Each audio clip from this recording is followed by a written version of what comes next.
অনেক বাবা মা বাচ্চার হাত থেকে কিছুতেই মোবাইল সরাতে পারেন না।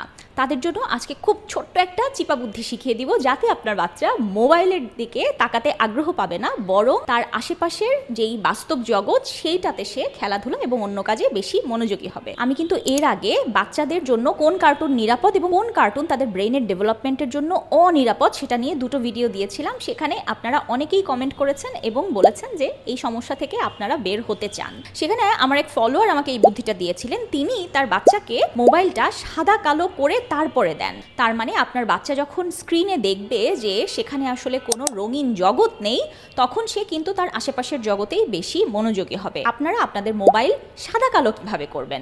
অ্যান্ড্রয়েড মোবাইলের ক্ষেত্রে প্রথমেই আপনার সেটিংস থেকে অ্যাক্সেসিবিলিটি অপশনে চলে যাবেন, এরপর সেখান থেকে চলে যাবেন ভিশন অপশনে। সেখানে আপনার কালার কারেকশন এই অপশনটাকে অন রাখতে হবে। অন রেখে সেখানে দেখবেন গ্রে স্কেল নামে একটা অপশন আছে, সেটা অন করে দিলেই আপনার মোবাইল সাদা কালো হয়ে যাবে।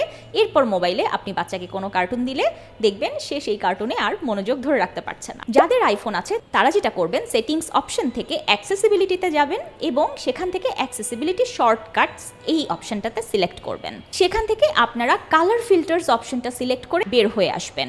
আপনারা হোম পেজে আসার পরে পাওয়ার বাটন যদি পরপর 3 বার প্রেস করেন, পুরো স্ক্রিনটা সাদা কালো হয়ে যাবে। আবার পাওয়ার বাটন পরপর 3 বার প্রেস করলে কালার ফিল্টার চলে আসবে। আপনারা সেখান থেকে আপনার মোবাইল আবার কালারফুল করে নিতে পারবেন। Do that and thank me letter.